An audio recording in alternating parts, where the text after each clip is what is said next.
From KUNC and the NPR network, this is In The NoCo. I'm Erin O'Toole. The Colorado Rockies played their first home game of the season this week. It's a fresh start for the team after last season, which was the worst in franchise history. Today, we're talking about a rather bold idea that might hold potential to change the team's fortunes moving forward.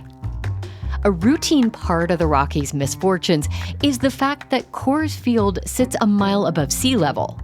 Baseballs fly further here, which means more home runs. It also means pitches like curveballs have less curve to them, which makes life harder for the pitchers. Colorado Sun reporter John Ingold looked into a possible solution, using baseballs with raised seams to increase the air resistance on fly balls and make playing at Coors Field similar to what players experience at other ballparks. John joined In The NoCo's Brad Turner last season to talk about how it might work and the science of playing baseball at this altitude. We're listening back to that conversation today. I'm a Colorado Rockies fan, grew up in Colorado Springs, went to games in their first season at the old Mile High. I've been going to Coors Field for decades now, and obviously really just interested in the team itself, but also interested in the science of baseball here at a mile above sea level and trying to understand the way in which it makes it harder for the Rockies to win and to consistently play successful baseball compared to any other team in any other city in the league. Right. Let's talk about playing baseball in the Mile High City. You write about how the altitude at Coors Field often works against the Rockies, and that can be seen in comparison to their performance when they play on the road. What happens to the Rockies hitting and pitching when they play at ballparks closer to sea level?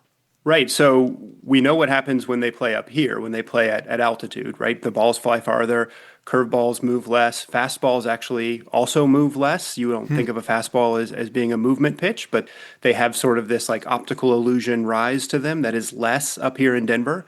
When you go to sea level, suddenly everything resets, and now it's moving as normal. And so the hitters suddenly are facing curveballs that are curving a lot more. They're facing fastballs that seem to be rising a lot more.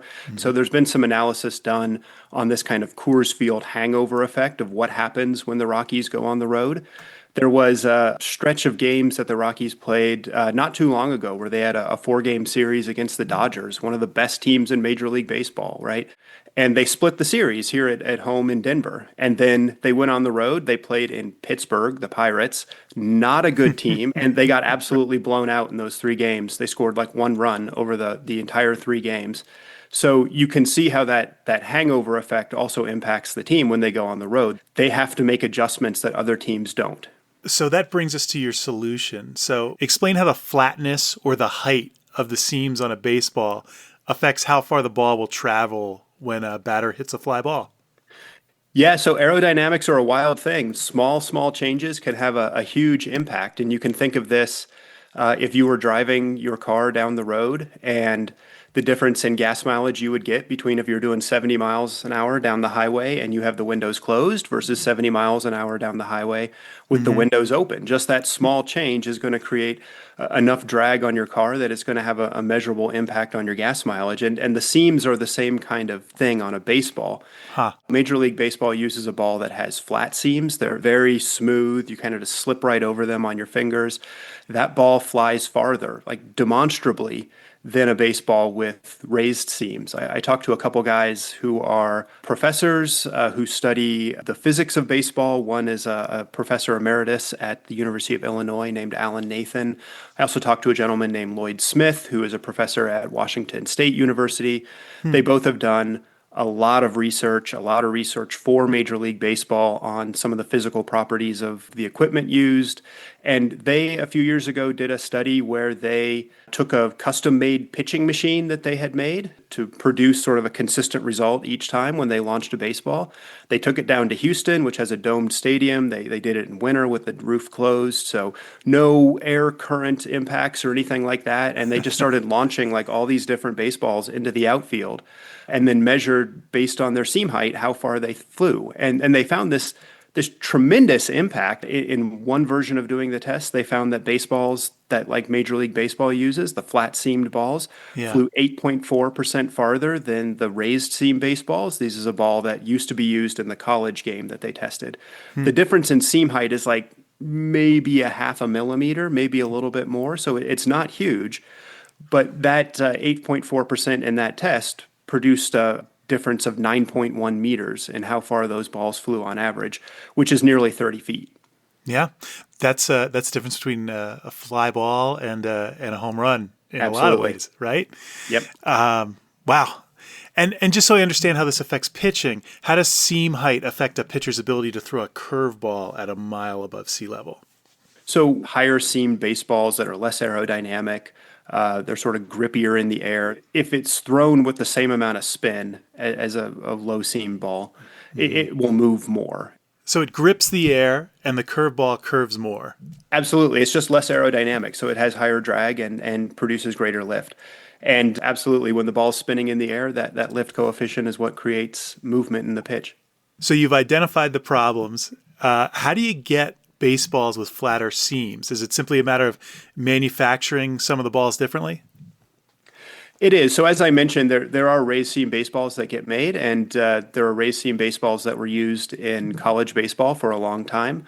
About a decade or so ago, college moved away from that because they wanted to create more home runs in the college game. So they went to a flat seamed ball, and it worked. They created more home runs. So that's also sort of a natural experiment that shows what we're talking about here. So it's really just a manufacturing process, and that sort of is one of the first roadblocks that you would have to face in how you actually implement this.